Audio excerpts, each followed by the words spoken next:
৮০ দিনের ব্লকেডের পর উপত্যকায় ত্রাণ প্রবেশ শুরু হলেও গৃহহীন অনেক ফিলিস্তিনির কাছে এখনো পৌঁছায়নি ত্রাণ। সহায়তা প্রবেশে নিষেধাজ্ঞা তুলে নেয়ার কয়েকদিন পেরিয়ে গেলেও উপত্যকায় তার সরবরাহে বেগ পেতে হচ্ছে জাতিসংঘকে।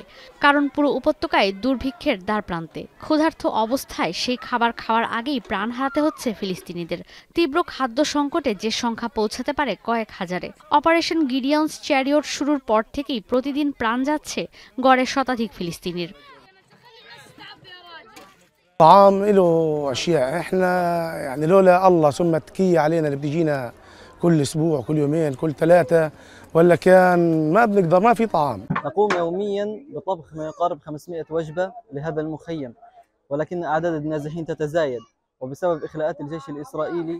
Yesterday, about 90 loaded trucks left the Karim Shalom, crossing to multiple destinations inside Gaza. They carry nutrition supplies, flour, medicines, and other critical stocks that were allowed in. এদিকে শুক্রবার সকালেও গাজায় যুদ্ধবিমান দিয়ে ভয়াবহ হামলা চালিয়েছে ইসরায়েলি প্রতিরক্ষা বাহিনী। দেইর আল বালাহতে বোমা হামলা চালিয়েছে আইডিএফ। জাতিসংঘের সাম্প্রতিক প্রতিবেদন বলছে উপত্যকার ৮১% সামরিক এলাকা হিসেবে ঘোষণা করেছে ইসরায়েল। ঘরবাড়ি ছাড়তে বাধ্য করা হচ্ছে অসহায় ফিলিস্তিনিদের। অবরুদ্ধ পশ্চিম তীরেও বাড়িঘর গুড়িয়ে এলাকা দখলের পায়তারা করছে নেতানিয়াহু বাহিনী। এমন অবস্থায় হামাস নির্মূলের নামে গাজায় নির্বিচারে গণহত্যা চালিয়ে এবার খোদ নেতানিয়াহুই অভিযোগ করেছেন ব্রিটিশ প্রধানমন্ত্রী কিয়ার স্টারমার সহ অন্যান্য বিশ্ব নেতারা হামাসকেই গাজার শাসন ব্যবস্থায় দেখতে চায়।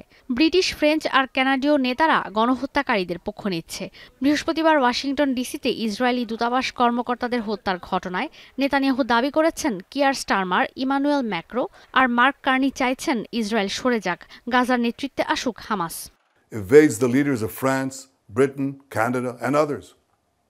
They're now proposing to establish a Palestinian state and reward these murderers with the ultimate prize.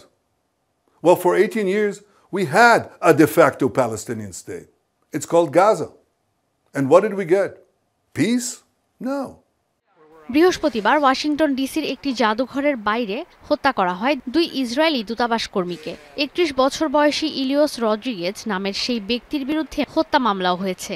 যদিও তার স্বীকারোক্তি তিনি গাজার জন্য এই কাজ করেছেন, ফিলিস্তিনের জন্য এই কাজ করেছেন।